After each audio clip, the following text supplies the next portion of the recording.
एक समय की बात है। एक राज्य में एक प्रतापी राजा राज्य करता था। राजा के 3 पुत्र थे।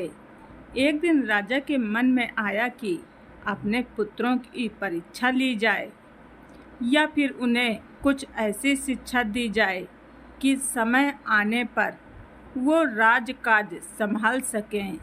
इसी विचार के साथ राजा ने तीनों पुत्रों को दरबार में बुलाया और बोले, पुत्रों, हमारे राज्य में बेर का कोई पेड़ नहीं है। मैं चाहता हूँ तुम सब उस पेड़ को ढूंढ कर बताओ वो कैसा होता है। इसके लिए मैं तुम्हें 4 महीने का समय प्रति व्यक्ति देता हूँ। राजा की आज्ञा पाकर तीनों पुत्र बारी बारी से गए और वापस लौट आए। जब सभी पुत्रों के लौट आने पर राजा ने पुनः सभी को दरबार में बुलाया और उस पेड़ के बारे में बताने को कहा। तो पहला पुत्र बोला, पिताजी, वो पेड़ तो बिल्कुल टेढ़ा मेढ़ा और सूखा हुआ था। नहीं नहीं, वो तो बिल्कुल हरा भरा था, लेकिन शायद उसमें कुछ कमी थी क्योंकि उस पर एक भी फल नहीं लगा था। दूसरे पुत्र ने पहले को बीच में ही रोकते हुए कहा। फिर तीसरा पुत्र बोला, भैया, लगता है आप भी कोई गलत पेड़ देखकर आए हो, क्योंकि मैंने सचमुच बेर का पेड़ देखा है। वो बहुत ही शानदार था और फलों से लदा हुआ था।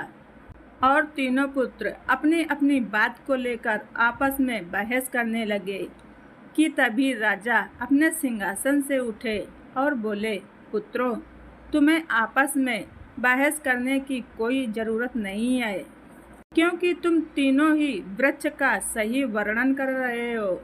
मैंने जानबूझकर तुम्हें अलग अलग मौसम में पेड़ खोजने भेजा था और तुमने जो देखा वो उस मौसम के अनुसार था। मैं चाहता हूँ कि इस अनुभव के आधार पर तुम तीनों इस बात को गांठ बांध लो। पहली बात, किसी चीज़ के बारे में सही और पूर्ण जानकारी चाहिए तो तुम्हें उसे लंबे समय तक देखना परखना चाहिए, फिर चाहे वो कोई विषय हो या वस्तु हो या फिर कोई व्यक्ति ही क्यों ना हो। दूसरी बात, हर मौसम एक सा नहीं होता। जिस प्रकार पेड़ मौसम के अनुसार सूखता है, हरा भरा होता है या फलों से लदा रहता है, उसी प्रकार मनुष्य के जीवन में भी उतार चढ़ाव आते रहते हैं। अतः अगर तुम कभी भी बुरे दौर से गुजर रहे हो तो अपनी हिम्मत और धैर्य बनाए रखो। समय जरूर बदलता है।